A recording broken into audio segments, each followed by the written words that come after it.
আসসালামু আলাইকুম। আজকে আমি আপনাদেরকে খুব সহজে পুরে ভরা বিফ লাচ্ছি পরাটা করে দেখাবো। গরুর মাংস ঝুরি দিয়ে আজকে আপনাদের লাচ্ছি পরাটা করে দেখাচ্ছি। আপনারা চাইলে মুরগির মাংস ঝুরা দিয়েও সেম প্রসেসিং এ লাচ্ছা পরাটা করে নিতে পারেন।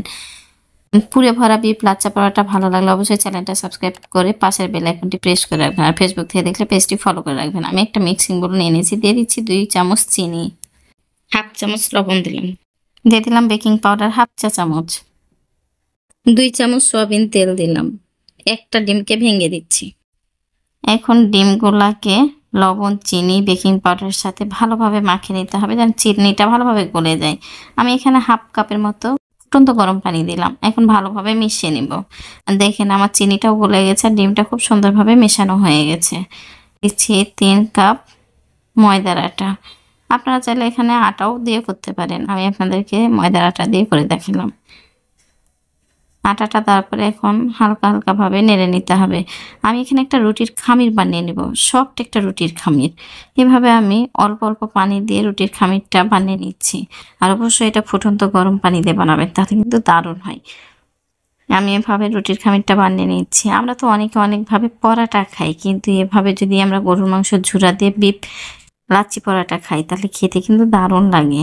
বাচ্চা কাচ্চাদের খুব পছন্দের খাবার। একবার বানিয়ে দেখবেন, আশা করছি ভালো লাগবে। ছোট বড় সবাই মজা করে খাবে।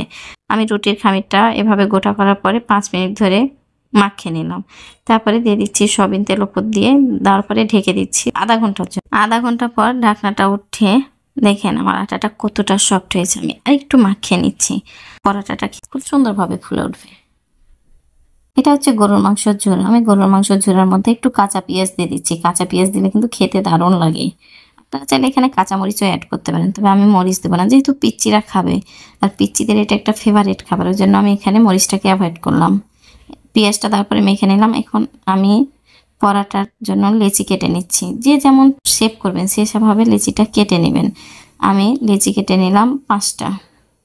আমার এখানে 3 কাপ ময়দার মধ্যে 5টা পরাটা হবে। আমি একটা লেচি হাতে নিয়ে এভাবে হাতের উপরে একটু ঘুরিয়ে নিলাম, গোল একটা শেপ করে নিলাম। করার পরে বেলুন চাকতির উপর আমি নিয়ে নিচ্ছি। চাকতির উপর নেওয়ার পরে শুকনো আটা দিয়ে ভাবে একটু দিয়ে দিলাম। তারপর বেলনি দিয়ে ভাবে রুটিটাকে বেলে নিচ্ছি। পাতলা করে রুটিটাকে বেলে নিব। বড় একটা রুটি বেলে নিচ্ছি। বড় করে রুটিটাকে বেলে নিলাম। আর অবশ্যই রুটিটাকে একটু পাতলা করবেন, খুব মোটাও করবেন না, খুব পাতলাও করবেন না, মিডিয়াম ভাবে রাখতে হবে। আমার রুটিটা বেলা হয়ে গেছে আর দেখেন আমি কত বড় রুটি বেলেছি। উপর দিয়ে দিয়ে দিলাম সয়াবিন তেল। তেলটাকে এখন পুরা রুটির উপর মাখিয়ে নিলাম। উপর দিয়ে আমি শুকনো ময়দার আটা ছিটিয়ে দিচ্ছি। আর অবশ্যই ময়দার আটাটা একটু মোটা মোটা করে দিবেন, বেশি করে দিবেন, এক কথায় বেশি করে ময়দার আটাটা দিয়ে নেবেন। ময়দার আটাটা দেওয়ার পরে উপর দিয়ে আমি এখন দিয়ে দেবো মাংসর ঝুরিটা। আর মাংসর ঝুরিটা একটু যদি বেশি হয় তাহলে মন্দ হয় না।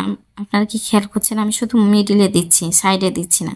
যেহেতু সাইডটা রোল করতে হবে তখন কিন্তু আপনার কিমাগুলা বের হয়ে যায়। আমি একটা চাকু দিয়ে সাইড দিয়ে কেটে দিলাম। এইভাবে যে লাচ্ছি পরাটাটা আমরা বানাই সেম একইভাবে পরাটাটাকে রোল করে নিচ্ছি। আর অবশ্যই রোলটা একটু চেপে চেপে করবেন, তাহলে কিন্তু পরাটাটা খুব সুন্দর হয়। আমি এভাবে পরাটাটাকে রোল করে চেপে চেপে নিচ্ছি।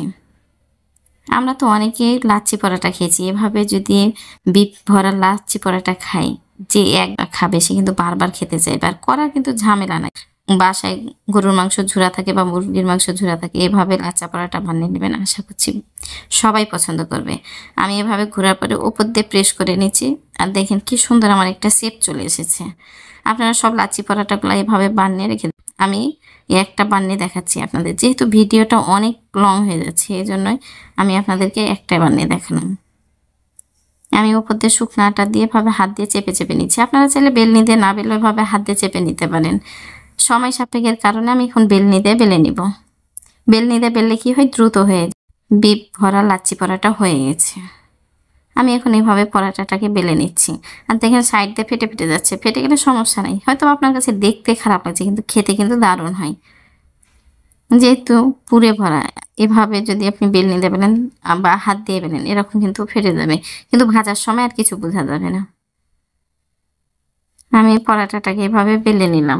ছুটে ছুটে যাচ্ছে, আমি হাত দিয়ে এভাবে চেপে চেপে দিচ্ছি। আমার পরোটাটা বেলা হয়ে গেছে, আমি এখন ভেজে দেখাচ্ছি। চুলার উপর একটা প্যান বসিয়ে দিয়েছিলাম, প্যানটা ভালোভাবে গরম হয়েছে, তখন পরোটাটা দিয়ে দিলাম। তারপরে দিয়ে দিচ্ছি সয়াবিন তেল সাইড দিয়ে, দেখেন। আর অবশ্যই জালটাকে মিডিয়াম আঁচে রাখবেন, হাই হিটে রাখবেন না, তাহলে দ্রুত পুড়ে যাবে। আর লো হিটে যদি রাখেন তাহলে কিন্তু আপনার পরোটাটা ফুলবে না। এই জন্য অবশ্যই খেয়াল করবেন মিডিয়াম আঁচে রাখার। আমি এভাবে পরোটাটাকে উল্টে পাল্টে ভেজে নেব, একটা কালার সুন্দর আসা পর্যন্ত আমি একেবারে ডিপ কালার করে ভেজে নিব। আমার কিন্তু পরোটাটা বানা হয়ে গেছে, আশা করছি বিপে ভরা লাচ্ছা পরোটাটা ভালো লেগেছে। ভালো লাগলে অবশ্যই লাইক দিবেন, লাইক দিতে ভুলবেন না। যারা চ্যানেলটা সাবস্ক্রাইব করেছেন তাদেরকে তো অসংখ্য ধন্যবাদ। যারা চ্যানেলটা সাবস্ক্রাইব করেনি প্লিজ চ্যানেলটা সাবস্ক্রাইব করেন। আপনার একটা সাবস্ক্রাইব আমার জন্য অনেক মূল্যবান। আর দেখেন আমার লাচ্ছি পরোটাটা কি সুন্দরভাবে তৈরি হয়েছে, আর কতটা ছেড়ে ছেড়ে যাচ্ছে, যেহেতু লাচ্ছা পরোটা।